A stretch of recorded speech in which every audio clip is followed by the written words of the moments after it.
Chapter 1 Concept of Development and its relationship with learning. Today we will discuss about development. Development क्या होती है और उसका learning के साथ क्या relationship है, कैसे चाइल्ड में ग्रोथ होती है, कैसे इंडिविजुअल में डेवलपमेंट होती है और उसका लर्निंग के साथ क्या रिलेशनशिप है. In this table there are three terms, that is the growth, development and maturation. Growth क्या होती है? Growth refers to the quantitative increase in individual. अगर इंडिविजुअल में क्वांटिटेटिव चेंज हो रहा है, अगर बच्चे में क्वांटिटेटिव चेंज हो रहा है, then we will say growth. Quantitative increase क्या होता है?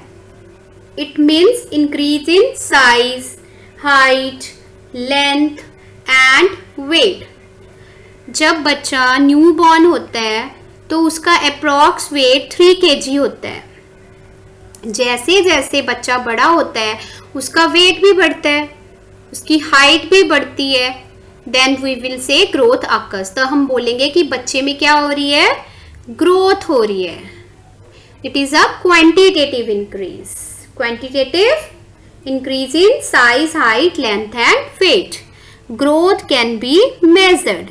ग्रोथ को हम क्या कर सकते हैं? मेजर कर सकते हैं. It's not a continuous process. जो ग्रोथ है वो कॉन्टिन्यूअस नहीं है. Because it start from birth. क्योंकि ग्रोथ कहाँ से स्टार्ट होती है? बर्थ से स्टार्ट होती है. और जब पर्सन मैच्योरिटी अटेन कर लेता है तो ये स्टॉप हो जाती है.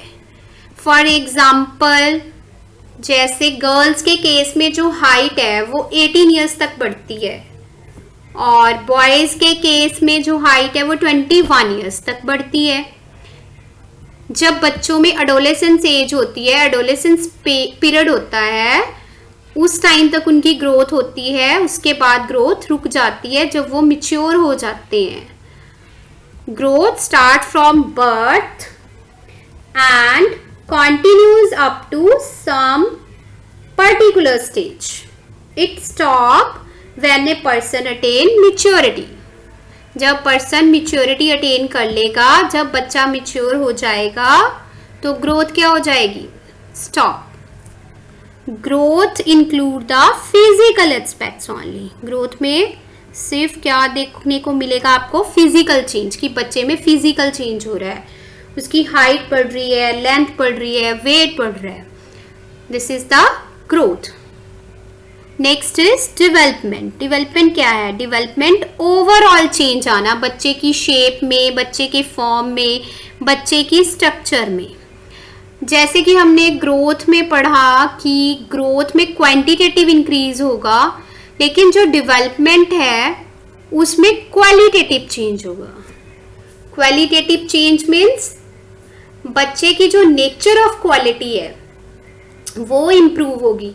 जैसे बच्चे की फिजिकली वो ग्रो करेगा, मेंटली ग्रो करेगा, मतलब उसकी मेंटल डेवलपमेंट होगी, ब्रेन डेवलप होगा, इमोशंस की अंडरस्टैंडिंग होगी, लैंग्वेज डेवलप होगी, सोसाइटी के साथ इंटरेक्शन करना सीखेगा, उसकी सोशल डेवलपमेंट होगी, पेरेंट्स से मॉरल वैल्यूज सीखेगा, मॉरल डेवलपमेंट होगी.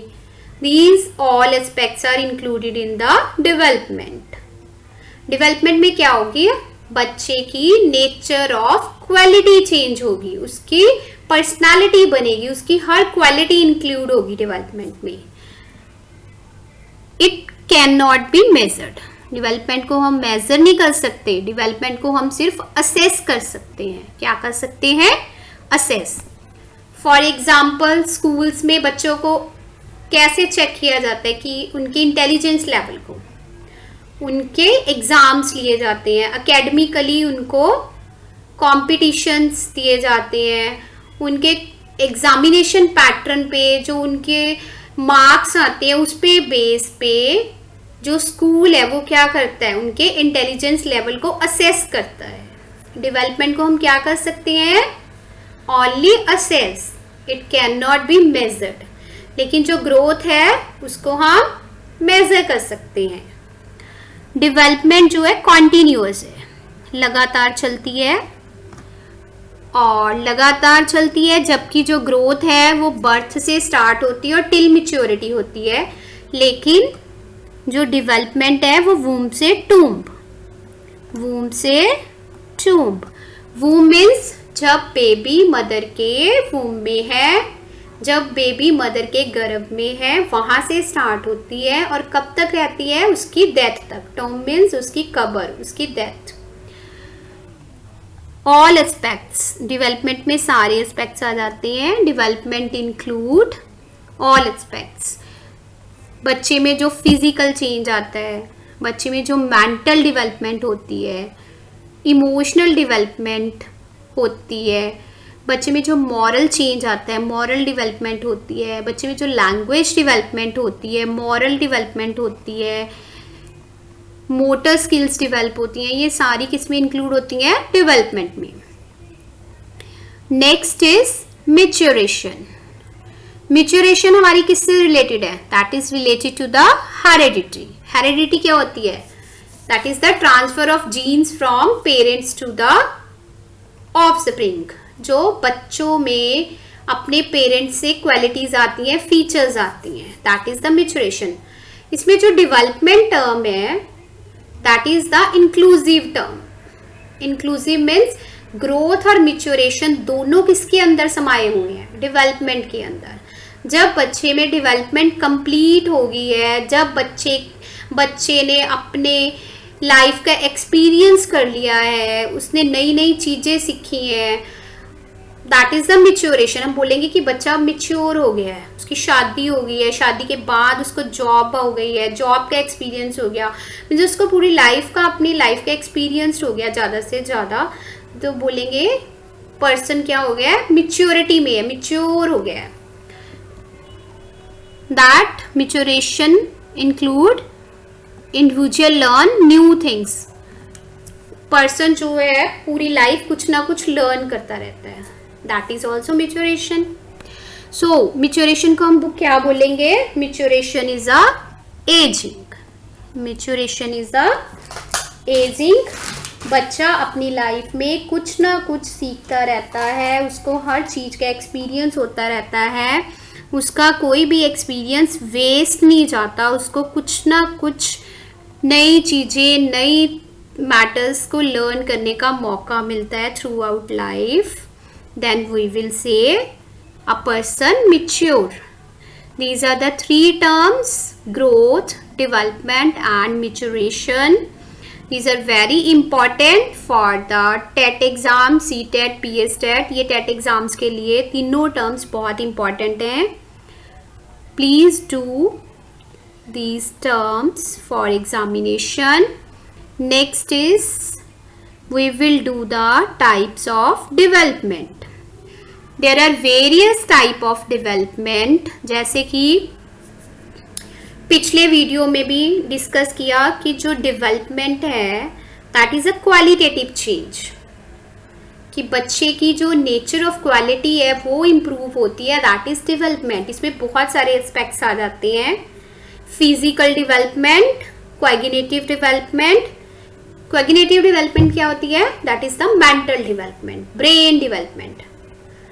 Emotional development, moral development, language development, social development and motor development.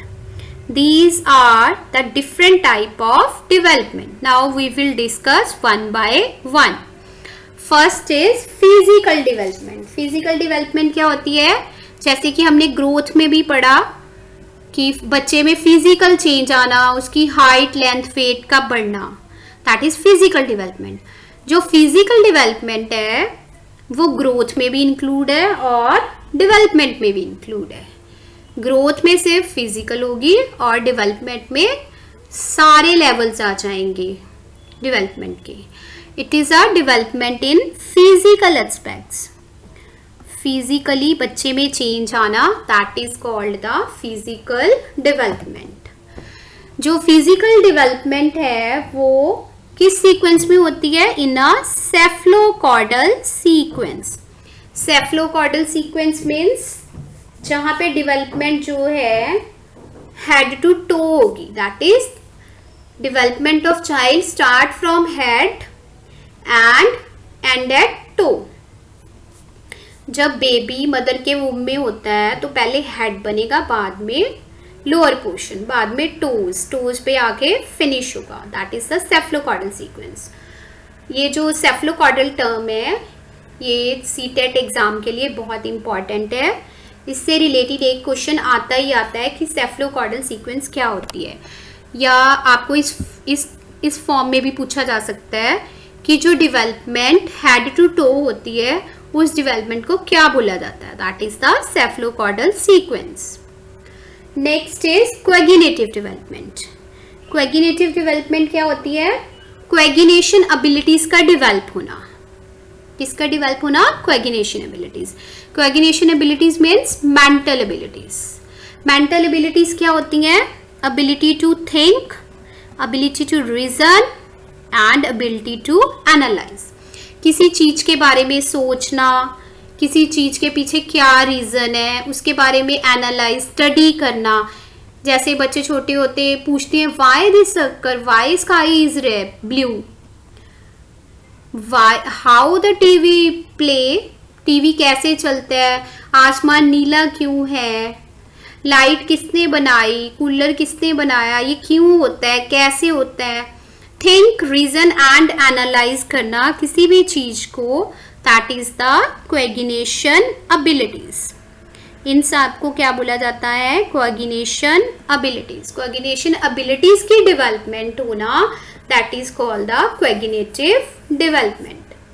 जैसे बच्चा छोटा होता है तो उसका ब्रेन थोड़ा कम काम करता है, जैसे जैसे बच्चा बड़ा होता है उसका मेंटल लेवल भी इंक्रीज होता जाता है एज के साथ साथ। Development of mental abilities, cognition abilities, you can also say the intellectual development, intellectual abilities also, that is called the coagulative development. So coagulative development को mental development भी बोला जाता है और intellectual development भी बोला जाता है। Next is emotional development. Emotional development क्या होता है? Emotions की understanding होनी। जैसे बच्चा जब छोटा होता है तो उसको पता नहीं होता कि मुझे इस चीज़ पे गुस्सा शो करना है या इस चीज़ को खुश होना है। कई बार वो अपनी इमोशंस को कंट्रोल नहीं कर पाता, किसी चीज़ के पीछे बच्चे को जो चाहिए वो रोना शुरू कर देगा। इमोशंस की जो अंडरस्टैंडिंग है, हैप्पी होना, गुस्सा दिखाना, खुश होना, अपने जो एक्सप्रेशंस बच्चा शो करता है, धीरे धीरे उसको अंडरस्टैंडिंग उसकी एज के साथ साथ बढ़ती जाती है। सो इमोशनल डेवलपमेंट क्या है? Emergence of experience, expression, understanding and regulation of emotions from birth and growth and change in these capacities throughout the childhood, adolescence and adulthood. Childhood में change आएगा, adulthood में change आएगा, adolescence में change आएगा। धीरे धीरे वो अपनी emotions को control करना सीख लेता है, अपनी emotions को express करना सीख लेता है। These are the three developments. First we will discuss physical development, coagulative development, emotional development. Now we will discuss the moral development. What is moral development?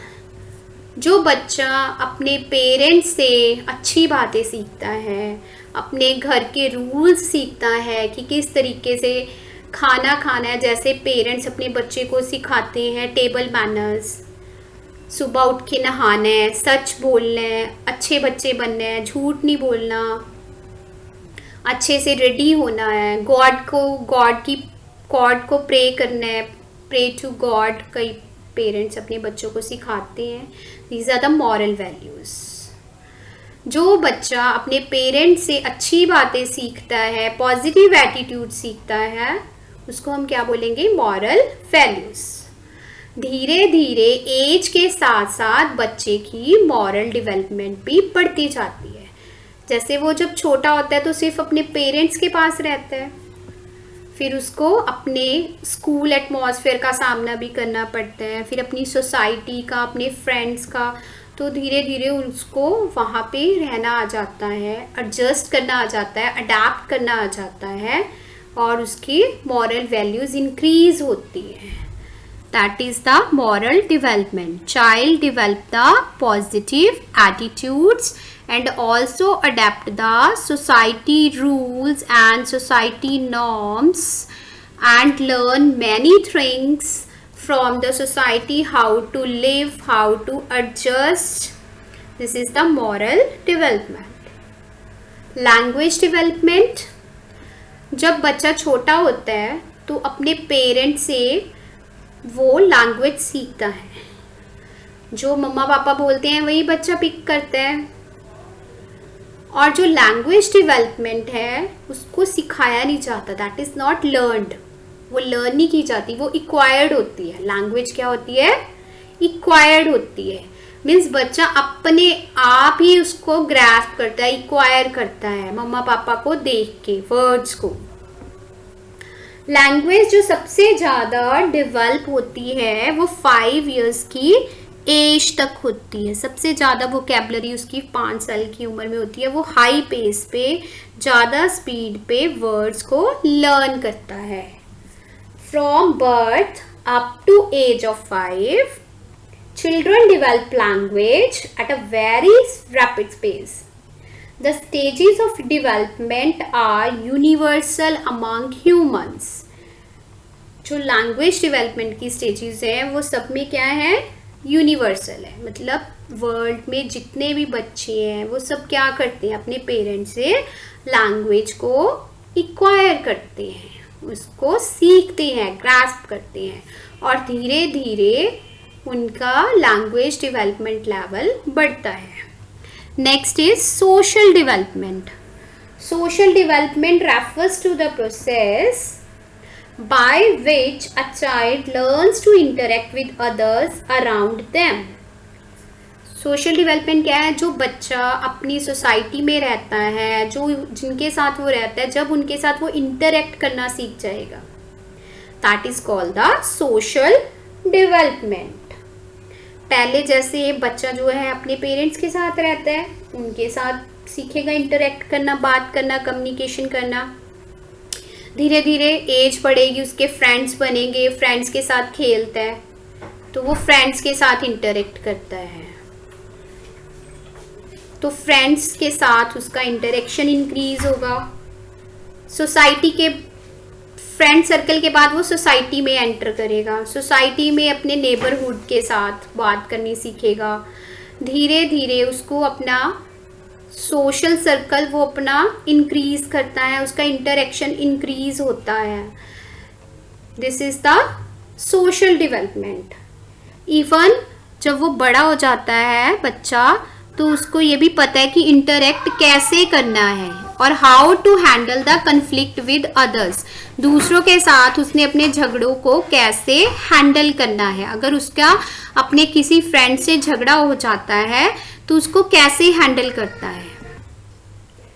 This is the social development in child. कैसे बच्चा जो है socially develop होता है as के साथ साथ धीरे धीरे।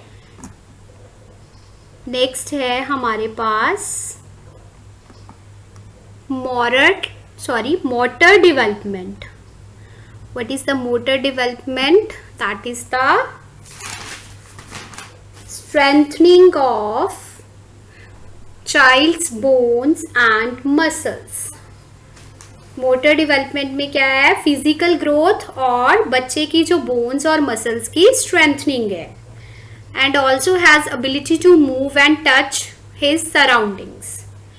और वो अपनी सराउंडिंग्स को टच करना सीखता है, मूव करना सीखता है। That is the motor development. Motor development जो है वो एग्ज़ाम के लिए बहुत इम्पॉर्टेंट है। मोटर डेवलपमेंट आगे 2 तरह की होती है, that is the fine motor skills. Fine motor skills क्या होती हैं?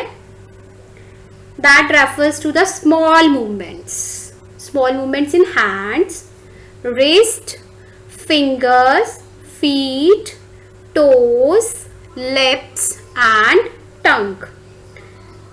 बच्चा जो छोटी छोटी मूवमेंट सीखता है हाथ से, रिस्ट से, अपनी फिंगर से, अपने पैर से, लिप से, टो से, टंग से, ये सारी क्या है? That is the fine motor skills. जैसे speaking, eating, drinking, these are the example of fine motor skill. CTET के पेपर में कई बार क्वेश्चन आ जाता है कि जो स्पीकिंग है वो कौन सी स्किल को शो कर रही है? That is the fine motor skill. या जो हैंड्स की मूवमेंट है उस मूवमेंट्स को क्या बोला जाता है? ये एग्जामिनेशन के लिए ये क्वेश्चन बहुत इंपॉर्टेंट है। Fine motor skills and gross motor skills दोनों ही बहुत ज़्यादा इंपॉर्टेंट क्वेश्चंस हैं।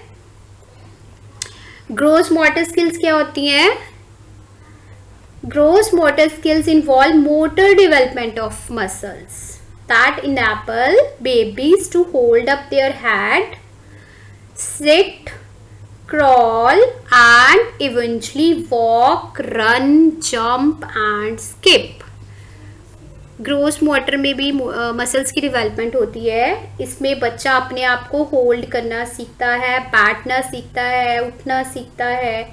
ये सारी जो मूवमेंट्स है, crawling, walking, jumping, skipping, that is included in the motor development, gross motor skills, that is include in gross motor skill. CTET में इस तरह से भी क्वेश्चन आ सकता है कि जो क्रॉलिंग है वो कौन सी स्किल को शो कर रही है? That is showing the gross motor skill. Now we will do factor affecting growth and development। Growth और डेवलपमेंट को कौन से फैक्टर्स इफेक्ट करते हैं? There are the two factors, that is the internal factors and external factors। internal factors क्या होते हैं? internal factors में आ जाता है बच्चे की ग्रोथ और डेवलपमेंट पे हेरिडिटी का काफ़ी इफेक्ट पड़ता है, उसके बायोलॉजिकल फैक्टर्स हो सकते हैं, intelligence factors, emotional factors and social nature. और एक्सटर्नल फैक्टर्स में क्या क्या हो सकता है? एक्सटर्नल फैक्टर्स में एक तो मदर के वॉर्म का इन्वायरमेंट हो सकता है, और एक इन्वायरमेंट हो सकता है कि जो बेबी को बर्थ के बाद मिलता है, that is the external factor. Environment in the womb of mother, the physical and mental health of mother, single child or multiple children get nourished in the womb। जब बच्चा मदर के वोम में है तो उसको कैसा इन्वायरमेंट मिला, उस पर मतलब उसकी फिजिकल और मेंटल ग्रोथ इस पे भी डिपेंड करती है। अगर मदर फिजिकली गुड है, उसकी मेंटल लेवल अच्छा है, उसको मेंटल स्ट्रेस नहीं है, मतलब वो खुश रहेगी मदर, तो बेबी की ग्रोथ और डेवलपमेंट भी अच्छी होगी। और अगर बच्चा सिंगल है तो उसको प्रॉपर न्यूट्रिशन मिलेगा, अगर मल्टीपल है तो नरिशमेंट पे भी इफेक्ट पड़ेगा, बच्चे की ग्रोथ और डेवलपमेंट पे इफेक्ट पड़ेगा। The quality and quantity of nutrition received by the embryo with in the womb of the mother. Mother किस तरह के खाना ले रही है, किस तरह की न्यूट्रिशन की क्वांटिटी है, किस तरह की क्वालिटी है, इसका भी इफेक्ट बच्चे की ग्रोथ और डेवलपमेंट पे पड़ेगा। Whether or not the embryo has been subjected to harmful radiation of the rays, क्या मदर को कोई हार्मफुल रेडिएशंस ने इफेक्ट तो नहीं किया, या किसी और चीज़ ने, किसी डिजीज़ ने इफेक्ट किया हो, तो बच्चे की ग्रोथ और डेवलपमेंट पे भी इफेक्ट पड़ेगा। कोई डैमेज हो जाना, कोई एक्सीडेंट हो जाना, तो बेबी की जो वूम में बेबी है उसकी ग्रोथ और डेवलपमेंट पे भी इफेक्ट पड़ेगा। नॉर्मल और एबनॉर्मल डिलीवरी, इन चीज़ों का भी बच्चे की ग्रोथ और डेवलपमेंट पे इफेक्ट पड़ेगा। ये तो थे हमारे एक्सटर्नल फैक्टर्स में जो हमने बताया कि जो मदर के वूम में इन्वायरमेंट है वो। नेक्स्ट है, अगर उसको ऐसा इन्वायरमेंट मिलता है जो कि बर्थ के बाद मिलता है, अगर उसको फिज़िकली अच्छा, फिज़िकली क्वालिटी उसकी मदर की अच्छी है, फिज़िकल इन्वायरमेंट मदर को अच्छा मिल रहा है और बेबी की ग्रोथ और डेवलपमेंट भी अच्छी होगी, अगर मदर जो है या पेरेंट्स जो है वो अच्छे सोशल सर्कल में रह रहे हैं, अच्छे कल्चरल इन्वायरमेंट में रह रहे हैं, तो बच्चे की, चाइल्ड की जो ग्रोथ और डेवलपमेंट है वो भी अच्छे तरीके से होगी। लेकिन अगर कोई गरीब बच्चा है, उसको न्यूट्रिशनल डेफिशिएंसी है, तो उसकी ग्रोथ और डेवलपमेंट भी इफ़ेक्ट करेगी, दूसरे लेवल्स भी इफ़ेक्ट करेंगे। अगर कोई मदर, किसी के फादर गरीब हैं, उनको खुद को ही नहीं न्यूट्रिशन मिल रहा, तो वो अपने बच्चों को क्या प्रोवाइड करेंगे? तो बच्चों की ग्रोथ और डेवलपमेंट पे इफ़ेक्ट पड़ेगा।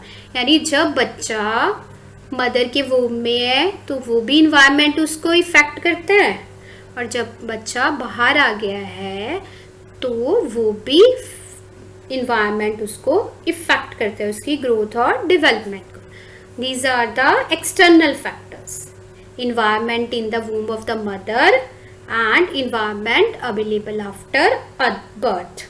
These are external factors. और बहुत सारे हमने इंटरनल फैक्टर्स भी पढ़े। इंटरनल फैक्टर्स में हमारे हेरिडिटरी फैक्टर्स आ जाते हैं, biological factor, intelligence, emotional factor, social nature. हमें सिर्फ ये पता होना चाहिए कि एक्सटर्नल फैक्टर्स कौन से होते हैं और इंटरनल फैक्टर्स कौन से होते हैं। इस तरह का क्वेश्चन जो है सीटेट में आ सकता है कि which internal factor effect the growth and development. Suppose आ सकता है कि इज दिस इंटरनल फैक्टर और एक्सटर्नल फैक्टर, कोई एग्जांपल देके एग्जामिनर है जो पूछ सकता है कि क्या ये इंटरनल फैक्टर है या एक्सटर्नल फैक्टर है। इस तरह के क्वेश्चन जो है वो आ सकते हैं सीटेट के एग्जाम्स में। So in this chapter we discuss the growth, development, maturation क्या होती है, टाइप्स ऑफ डेवलपमेंट पढ़ी हमने इसमें बहुत तरह की, और हमने ये भी पढ़ा कि कौन कौन से फैक्टर्स ग्रोथ और डेवलपमेंट को इफ़ेक्ट करते हैं। Thank you.